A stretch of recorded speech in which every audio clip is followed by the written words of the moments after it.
Bonjour Brut, c'est Mers Faye, sélectionneur de la Côte d'Ivoire. Avec vous, je vais revenir sur les 6 éléments les plus marquants de ma carrière, que ce soit de footballeur ou d'entraîneur.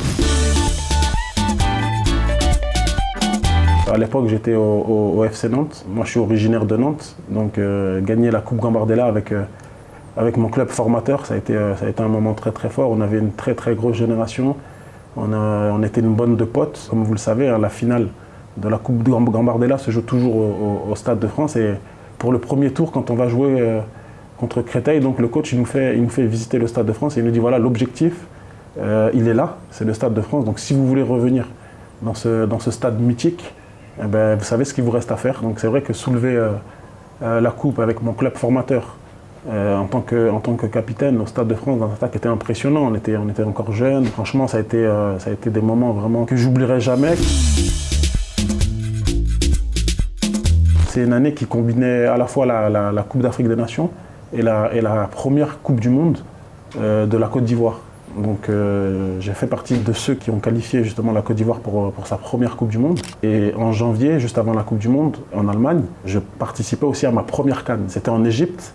On a fait un super parcours. Sincèrement, on méritait peut-être de gagner le titre, mais malheureusement on perd en finale contre le Pays Hôte. C'est une année qui a été très très riche pour moi parce que faire une première CAN et participer à non seulement ma première Coupe du Monde, mais aussi la première Coupe du Monde de la Côte d'Ivoire. En ce moment-là, c'est vrai que la Côte d'Ivoire traversait une crise très très difficile à vivre pour le peuple ivoirien.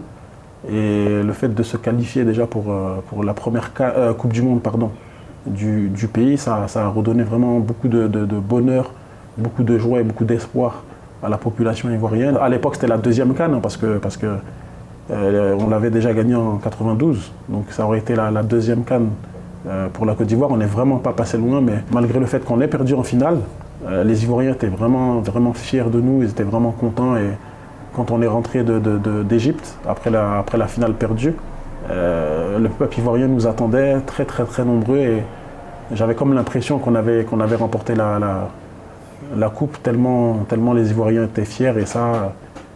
C'est aussi un bonheur de rendre son pays fier.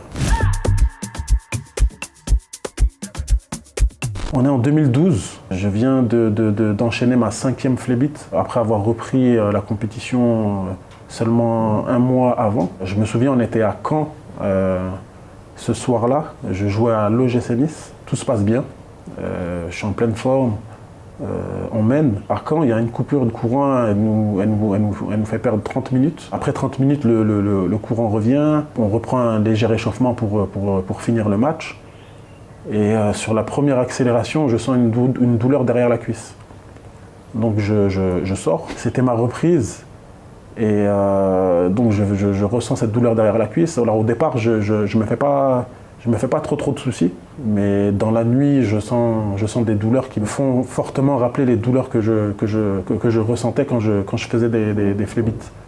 Donc là, effectivement, c'était la 5e, en même pas 4 ans. Donc là, effectivement, quand je fais la 5e et quand j'ai ces douleurs dans cette nuit, bon, je sais très bien que le lendemain matin, aux examens, ça va pas être des bonnes nouvelles. Je vais faire les examens et malheureusement, on m'apprend qu'effectivement, je viens de faire une 5e flébite. Donc là, automatiquement, dans ma tête, tout était clair. Je ne pouvais pas prendre le risque de continuer à jouer au foot, tout simplement parce que c'est une maladie qui peut être mortelle. Donc je savais dans ma tête que ma carrière était terminée et que j'allais devoir, à seulement 28 ans, mettre un terme à ma carrière de footballeur, alors que le foot, depuis l'âge de 6-7 ans, ça a toujours été...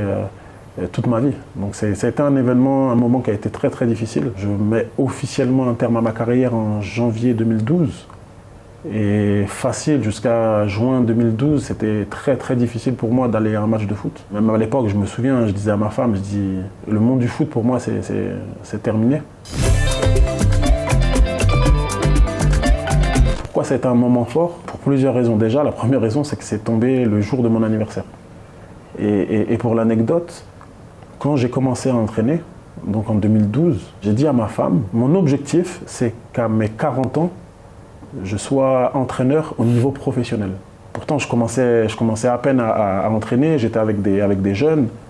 Mais je sais pas, je lui ai fait cette révélation-là. Je lui ai dit, à mes 40 ans, c'est mon objectif. À mes 40 ans, il faut que je sois entraîneur au niveau professionnel. Et le jour de mes 40 ans, justement, quand on est à l'hôtel en plein milieu de la CAN après une défaite 4-0 contre la Guinée équatoriale, et que le téléphone de ma chambre sonne et qu'on m'annonce que je vais devenir le sélectionneur au départ intérimaire de la Côte d'Ivoire, pour moi ça a été un moment fort, ça a été un moment incroyable, même si dans mon imagination je n'avais pas prévu de devenir entraîneur dans ce contexte-là.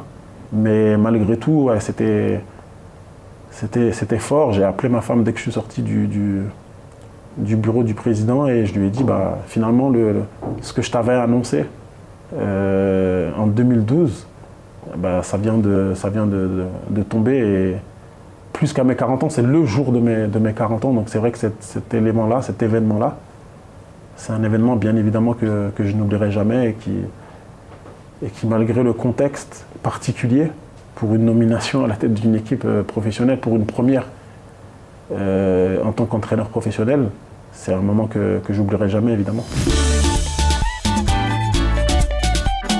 On revient de loin collectivement parce qu'on a failli passer, ne pas passer les poules. En plus de ça, personnellement, moi c'est ma première expérience en tant qu'entraîneur, donc je suis un jeune et novice entraîneur.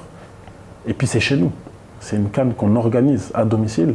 Donc devant nos supporters, de la grotte, quand on perd 4-0 contre la Guinée équatoriale, à la lumière quand on soulève la coupe après la victoire face au Nigeria en finale. Quand je soulève la coupe, en fait, je repense à tout ce qui s'est passé pendant la compétition. Je suis un privilégié, je me dis que j'ai bossé dur, que j'ai jamais lâché, j'ai toujours cru en moi.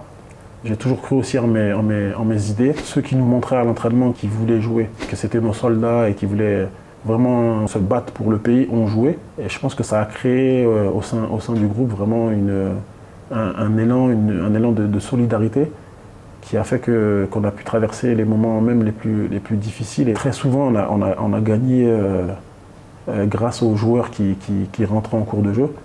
Mais c'est vraiment parce qu'on a mis dans le groupe un état d'esprit de solidarité. On a montré en fait aux 27 joueurs qu'ils étaient aussi importants les uns par rapport aux autres.